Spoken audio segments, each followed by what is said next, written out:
The Mastering Local Marketing podcast helps local small business owners like you understand what it takes to successfully market your business and drive new customers through your doors. We provide actionable insights, interview leading experts and business owners in various industries, as well as provide tips and tricks we've uncovered over the last 25 years in the field. Whether you're starting your business or you've been at it for decades, let us provide you with the education and resources you need to grow your customer base. It's time to start mastering your local marketing. Here's your host, Matt Hansen. It's funny, recently I had a student, same background. Really? Came in to see me in the College of Business, and she goes, I've been told I need to talk to you. She's from Pakistan, and she was trying to find a job. Otherwise, she had to go home July 1st. So I'm like, come talk to me. And we had a long discussion about her resume. We rebuilt her, basically looked at her resume, restructured it. We had, just sat down, kind of talked about, if I were hiring you for this podcast, what would you do? And all these different questions, and kind of trained her through that. And then I threw about 5 different job opportunities at her. And I just got a notification that she got the last one. So she gets to stay here, and she's going to be working as a social media manager for a hospitality group. That's very cool. Yeah. So I was like, I'm tired. I kind of know what I'm doing then. Yeah. Yeah. Like, okay, good. We got you to stay here, but she was amazing. She graduated school in like 2.5 years. Wow, it's amazing. Just a go-getter. So yeah. Amazing. She's Kristina Doukas, who took a full 4 years. Yeah. I did. Okay, me too. I was best 6 years of my life.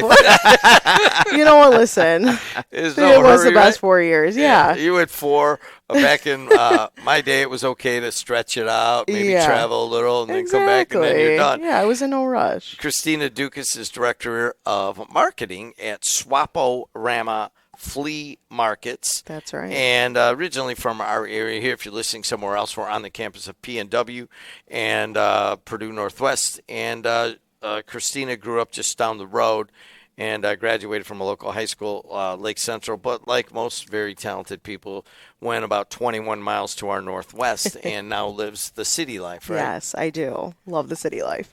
So you studied sociology, and now you're in marketing for Swap-o-Rama. That sounds like a leap. Yeah, it was it wasn't a straight line, obviously. I originally thought I was going to go into social work, as anyone in psychology and sociology would want to, and then get a master's in that. However, I was kind of voluntold to do more marketing work at where I was working. And so got my feet wet there and really just kind of loved it. And so then pursued that, worked at an advertising firm, and that was where the initial leap was, right? So started doing advertising and marketing, and then lo and behold, I'm here. So let's go straight to vendors, right? Let's do it. Right, jump in.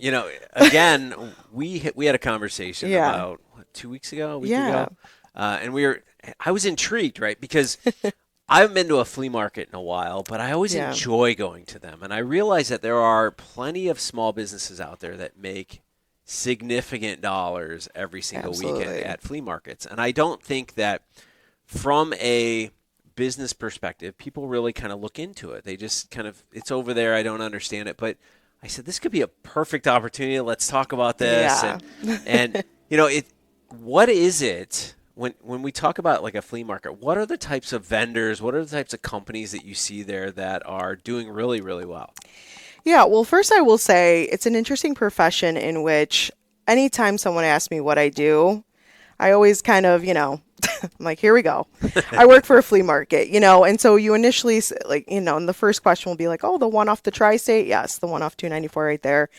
And we also own, some other 3 in the Chicagoland area and 2 in Central Florida. So we're a pretty big operation, but there's old mentalities towards what a flea market was and what it is now. And to answer your question, there's such a variety of businesses, right? We have anywhere from someone who cleaned out their mom's, house who passed away. So they're just there for the weekend, getting rid of, old furniture, to, someone young who says, hey, I'm making soy beeswax candles and want to sell them there, to huge operations that have a storefront somewhere and want to expand their audience and come on the weekends. So I've seen it all, people, selling clothing, vintage clothing.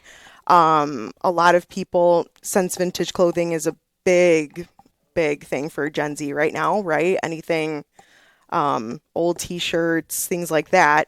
So we see a lot of, younger people coming to the flea market and then selling their things at what would be a thrift store or a resale shop.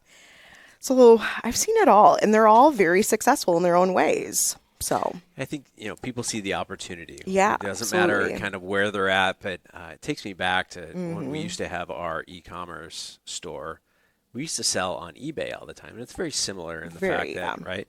And we used to do $10,000 to $15,000 a month just on eBay. Yeah. And so, you've got this significant traffic. I've driven by there when it's going on. I mean, I went to Midway the other day on a flight, and there's nowhere to park. It seems like every time I go by that place when it's open. So you're already bringing the customers in. Right. Right. Most of our listeners are always saying, how do I get more customers? And what we're saying is, here's an opportunity. Go to a flea market, set up a booth, set up a table, whatever it is. There's a variety of different options, but the customers are there. Yeah. I say that pretty frequently with people, especially when I'm talking about bringing in more vendors, right? This is a place where we have over 50 years we've been in business. And so obviously something's working, right? And if you are a business owner that is thinking about getting some sort of storefront, whether that's, in a strip mall or, within another big building, you're going to be paying an astronomical amount in rent, upwards, $2,000 is the smallest that I've seen in the city, and you're not getting a good space, right? So why wouldn't you come and try a place where we have at least 5,000 to sometimes 20,000 folks that come through our door on a weekend, on one day, depending on, what location, right? Our one in the city, we're right next to the Sox Stadium, and we might as well. It kind of looks like it's a baseball game sometimes. That's how much traffic and parking attendance we have and things like that. And so why wouldn't you take a chance on that? Even if half of those people walked by your booth there in itself, then the rest is on you to sell your products and items. But so when you say on you, what works? Like, you're sitting there, you got your booth, everybody's got this. I've seen it too. I'm like, Matt, I don't go to a lot, but I have in the past on basically baseball cards and albums and stuff. And they're not always there. But I have gone, and you could tell right away when you go by the booth who knows what they're doing, who's going to have that quality thing. To me, it's just kind of an intuitive thing, but I'm sure you break it down to some fundamentals. Yeah, it's interesting because initially you would say, yes, the person with all the bells and whistles, with the beautiful stand, with the LED lighting, with all of that, presenting a beautiful business would do the best. However, I've also seen people that will lay a tarp on the floor, lay all their crap there, and they do well. Yeah. I think because it's a flea market and folks want to talk, that's how you succeed. So, again, I've seen so many booths where they're beautiful. It's a beautiful stand, but then you have someone standing there that's on their phone the whole time. And if I'm coming to a flea market, I kind of want to connect with someone. I want you to tell me how you got your baseball cards or why you're collecting baseball cards and things like that. Or, you want to have that connection, or else you would just buy online. Yeah. So I think that, to me, that is the most successful way that people sell, especially at our flea market in the city. It's very culturally driven there, so it's very Latino populated. And so, there's so many times I'll look over because you hear screaming and people, going through all these piles of clothes, and it's like, wow, it's just a pile of clothes on a table, but it's only $1, and they're screaming and they're very excited and there's music playing. So that creates an experience at that point, and you naturally go there, even though it doesn't have, said metrics that other people have, right? Said other things in place. So it's very fun. I think it's interesting when you go to a flea market and you see a booth meticulous, put together, somebody's on their phone. To me, that screams, I don't really think I'm going to go over there because it's too perfect, right? So you have to understand the consumer behavior that goes behind the typical customer that goes in. Maybe they're looking for a deal. Maybe they're looking for an experience. Exactly. Maybe they're looking for that long lost toy that they had as a kid. Which I was guilty of earlier today, going down a rabbit hole of looking at all these toys from the 80s and 90s. But so you've got that part, but you did also mention the research part, which I think is interesting. So you've got an idea. Maybe there's a type of product that you're thinking about launching a store. You don't want to sign that $2,000, $3,000 lease. Exactly. You're making candles as a side business and you're selling them online, but you just don't know if they'll sell in person. What you're saying is you can go and actually just get a table or a tarp on the ground, right? Yeah. And you could try it. I mean, most of the people that we're talking with that are listening don't have 10,000, 20,000 people showing up at their front door every day. What you're saying is we do. Use it, test it, see what product moves, and get rid of the ones that don't. And I think that's really valuable. I never even thought about that when we were having that conversation, is that you can go out and test these ideas before you actually go and sign the agreement for, to lease space. And what I see is most people do the opposite, right? They launch a business. They don't even think about marketing. They don't think about driving people to come in the store, and then they sit there on their phone. Yeah, exactly. They've got this meticulous store, and they're on their phone, but nobody's walking in. And that's kind of what we're talking about is the perfect booth versus, a tarp on the ground. Yeah, a hustler. Right, exactly. Someone who's hungry to grow their business. And to your point, a few months back, actually Munster High School, I don't know if you guys are aware, but they have a very fabulous entrepreneur program in place there. Yes, Christy. Wow, what a fabulous, so I recently spoke there on a panel and had some side conversations with a couple students, and it was interesting enough to chat with them. And off the bat, he said, wow, this would have been a great place where I was debating on the color of packaging and, how to start things. But additionally from that, when you're next to somebody and you see them also sell, that is also a way to drive your personal business too, right? So it's not so much, all the details, which I think that definitely helps. But when you're next to somebody who is engaging with their customers, who, is helping somebody with a return or an unhappy somebody, and you've never experienced that, you can see that all around you, firsthand, and seeing how people handle or what does work, what lighting works, and things like that. So I do really think for a young person or somebody who's just trying out their business, it's a great place. So that is the in-person experience, and it kind of fits with the theme that I hear out of Matt is like, try this, try that, try this. Yeah. You don't really know what's going to work, all the bells and whistles or a tarp on the ground. Who knows? Yeah. Where your pricing is, you get instant feedback from thousands of people walking by. But still, many of these businesses are also online and selling online. How do you integrate those two things?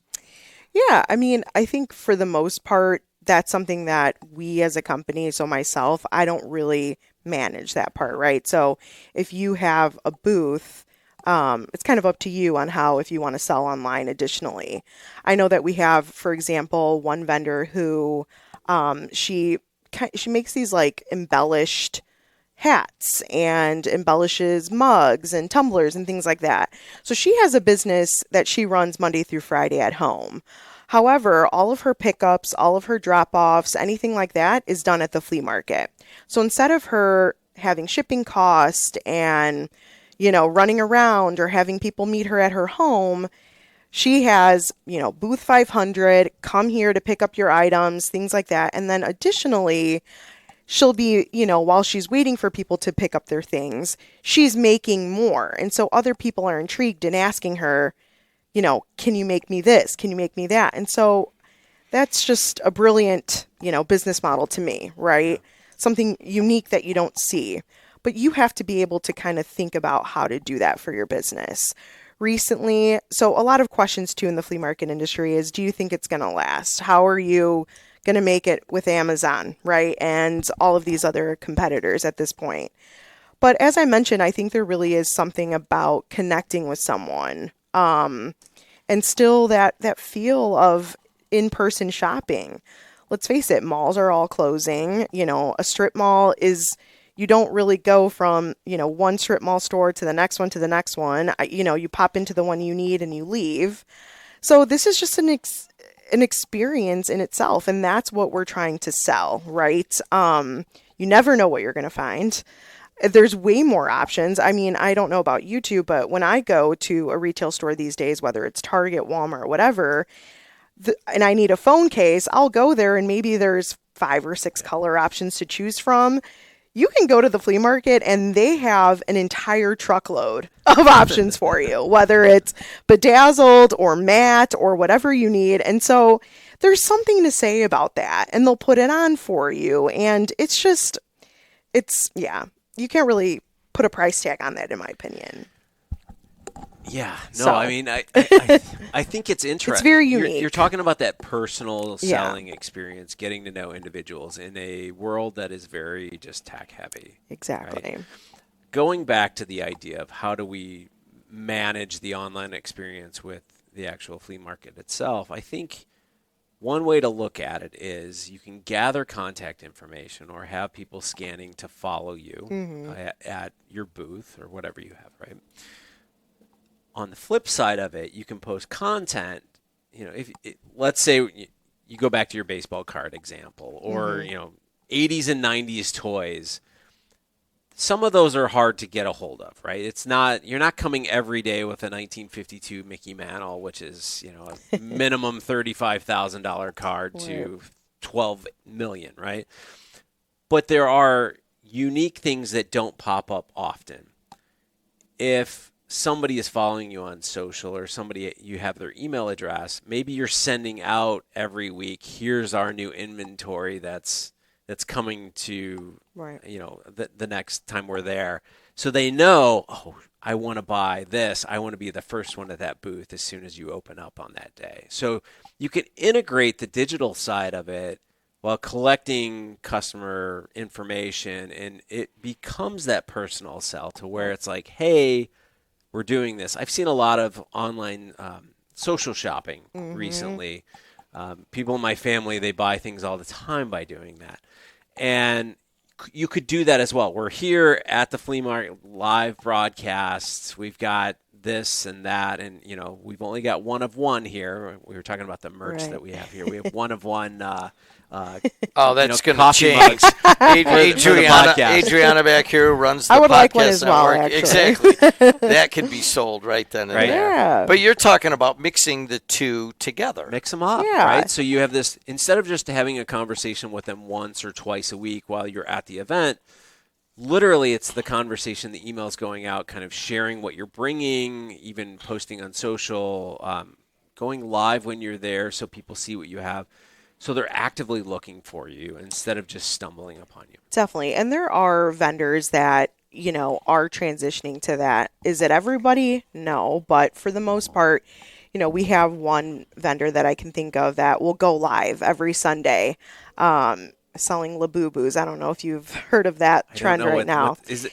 They're like these small little stuffed animals almost. They look angry, and you tie them to a bag. But anyway, she will do her live sale right there at the flea market. And, there's people from Texas buying from her, and it's just crazy. But it brings all of that is attention to the flea market that, I could never do, but she's doing that for me, right?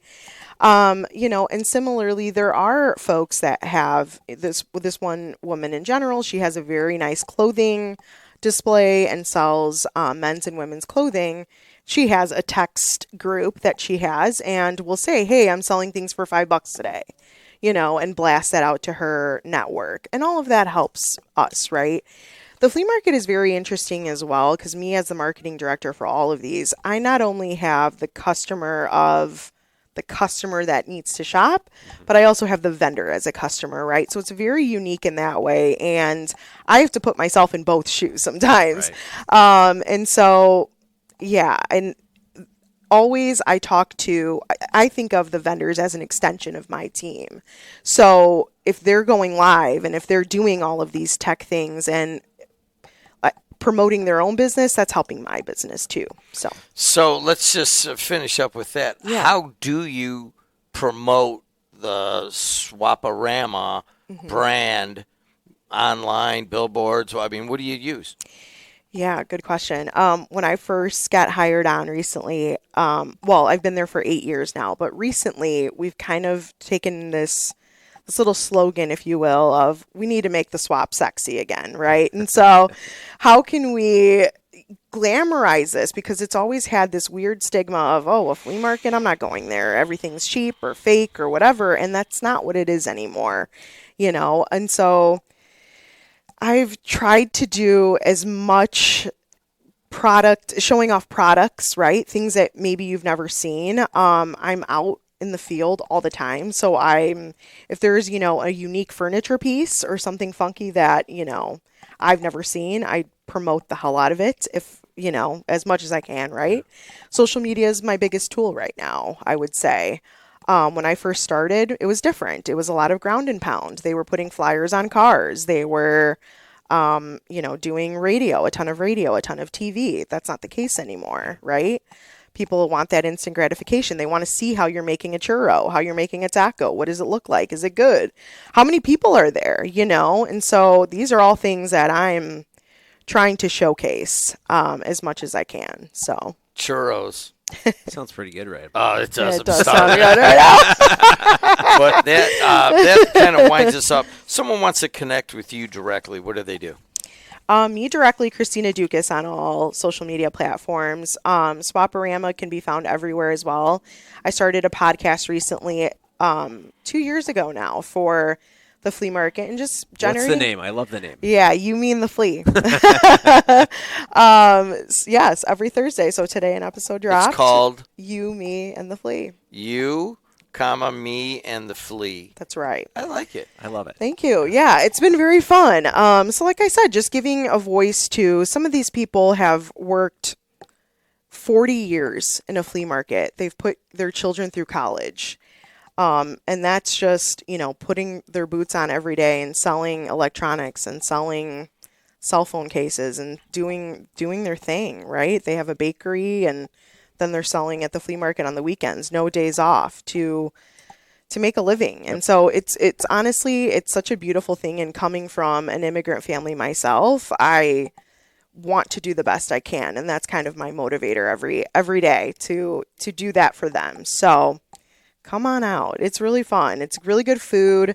We have 3 locations in the Chicagoland area, and you won't be disappointed, I promise. It's an experience. I was going to say, I'm kind of jealous that, it's something different every time you go into work. Yeah, right? So, it's never the same. Just when you think you've seen it all, then you see a prosthetic leg for sale, and then you're like, all right, The pride of Lake Central High School and Purdue University right behind us. That's Kristina me. Doukas, thank you so much. Good job, Thank man. you so much. She's awesome.